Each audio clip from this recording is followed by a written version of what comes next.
Hello and welcome to our spotlight session with Dimitra Mersinia. Hello, Dimitra. Hello, Sigrid. Good to be here again.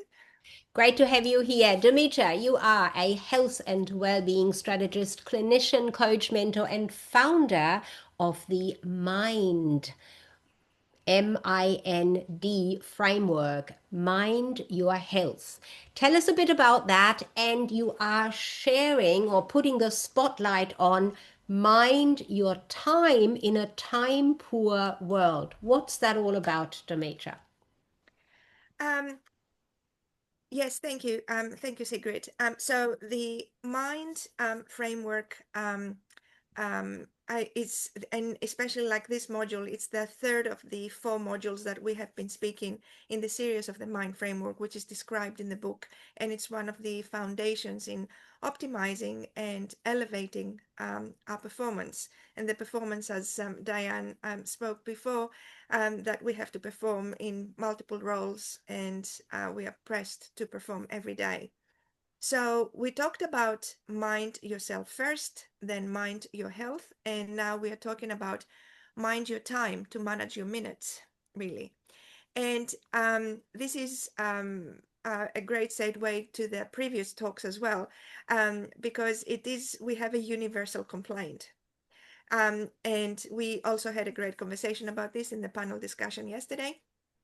And how often have we said or thought, I don't have time to rest, to exercise, to eat properly, to read, to look after myself? And if you are a high, if you are like most of the high performing professionals that I work with, you are time poor but task rich. So we keep adding more onto already full plates, kind of thing, while sacrificing the very habits that would make us feel better, perform better, and actually live better. We all have the same time in the day, um, and we do not need more hours. We just need better alignment. And that's why today I will be inviting you to mind your time in order to shift from this time chaos into more conscious flow. So we've been taught, I don't think that the time is the problem itself. It's actually our relationship with it. So we have been taught that managing time is all about efficiency, and we're trying to squeeze more into less time. So, but what if the answer isn't doing more? It's actually doing what matters first. So we're talking about prioritizing. Because time is emotional, it's mental, it's biological. And how you experience time depends on your mindset, your values, your biology, which is your biological rhythms, your health, your chronotypes, and also your boundaries when we're saying no or accept and say yes to please others. So when you change your relationship with time, you experience time, your experience with time changes. So you move from pressure to presence. So let's break it down how we can use the mind framework for time mastery. So, and it's not like squeezing more into your calendar, but actually getting more out of it. So, mind. M stands for master your mindset about time. So, time scarcity or the perception of I don't have time is often a mindset. I never have enough time becomes like a self-fulfilling cycle. What about if we flip the narrative and we can say, I always have time for what matters to me, and I get to choose how I spend my time, or every minute is an investment. So I would be inviting you to consider, what belief do you hold about time that keeps you stuck? So, what is your time story? What is your perception on it? Have you ever noticed that when you're doing something that you really love, time goes slower? And when you're actually struggling, when you're focusing on this task that you have a deadline on, and it's something that you don't really want to do, times go faster, and then you get more anxious because you feel that you are not going to finish it. So time expands when you move from being reactive to being intentional. So you can create your time for your purpose. And isn't it true that we always find time for something that is really important or urgent? And it's the same like the concept of money. You know, when you say I cannot afford it, but when something you've got like an emergency, you find the money kind of thing. Um, the I in the mind is investigating your habits and instigating new ones, micro habits. So your habits tell your truth. So in the habits section, I would invite you to do a time audit. That just do it for 3 days. Find out where your time actually going. What drains you versus energizes you. What are your default time wasters? You know, scrolling, indecision, procrastination, perfectionism.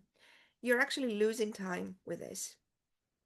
And time is our more precious resource and asset, right? So once you've done this list for yourself, then you can look at it and ask, what habits do I need to let go? And what little habits can I start doing that serve my purposes, my priorities? So I'm inviting you to not to manage time, but to design it for your days. Now, N is nourishing your mind and body. When you're exhausted and unfocused or dysregulated, you make poor time decisions. And that is not laziness, it's just your neurobiology. Nourishing your nervous system, you can reclaim your time clarity. So, how do you do that? By sleeping better. So that helps with your memory, your decision making, your emotional regulation. Having more breaks, you actually have a higher output and better results and quicker results by actually slowing down. Movement. That research is always showing us that that helps with cognition. You're becoming like more sharp in your thinking. And nourishment isn't optional. It's actually the foundation for your productivity. And finally, D in the mind framework is developing your heart-centered and value-driven habits. Time reflects what we value and or what we have been conditioned to prioritize. So you can ask yourself, am I scheduling something for coming from my values or asking for validation? What do I want my time to say about who I am? Developing routines that align with your values, um, blocking creative hours for your genius zone, being creative and doing like one of your hobbies, or just even like, you know, listening to music or reading a good book, um, actually calms your nervous system down and gives you a different perspective. And in the background, whatever problem or issue you have been thinking about, the brain will find the answer for it and it will come to you in a different way. Protect your morning time for movement or journaling or whatever prepares you for the day and calming your nervous system down. Start your day with intention and reserve your evenings for more restoration or connection. Time is how we live our lives. And so use it to build your legacy, not just like a to-do list. So what is a practical reset for your time? I'm just going to go through some 5 real strategies to mind your time. So number one, you can use the 3 buckets, and you may have seen this written somewhere. And that leads, it's a segue really to what Diane was talking about before, the little pebbles. So your 3 buckets, use the 3 buckets like with things that first are urgent and important. Start with that. And no matter how hard they are, eat that frog. Then the second bucket would be they're so important but not so urgent. So you can slow down a little bit, and depending on your energy, you pick up to do those. And then whatever is, decide what's not important and just delete, eliminate. Number two, create a white space window every day. So do like schedule like 20 or 30 minutes of doing nothing. Just it's a white space in your calendar. This is your it's going to be your mental oxygen. And number three, having a power hour, the power hour of our the hour of power principle. So choose 1 hour a day to move your needle to something more specific, just to move like for 1%. No emails, no distractions, just momentum, and just do that. Number four, energy beats time. So plan tasks around your energy windows. Some people, and I think Peter had talked about, you use your morning for more strategy, your afternoon for admin, for example. Or Sigrid, you had mentioned you move, you do your exercise in the morning and you keep moving. So time block this according to your energy. What's going to give you more energy for the rest of your day? And then number five, say yes with your criteria.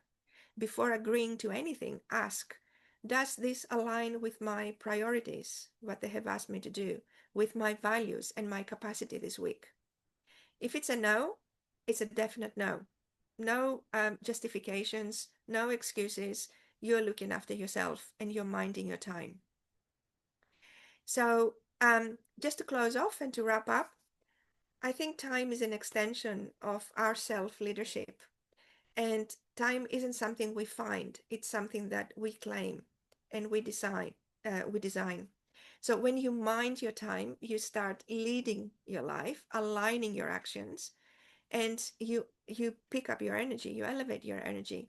And it's not about hustle, it's about honoring yourself. So if all this sparked something in you, you can download resources and or you can book a time clarity call um, with me. Thank you. Excellent, Dimitra. So you've given us another dimension on time to mind, our time, M-I-N-D, that you've spelled out what each of those letters stands for, your framework. So something for us to follow with the 5 steps that you have just given us at the end, towards the end of your presentation. Thank you so much, Dimitra. Oh, thank you. Thank you for having me.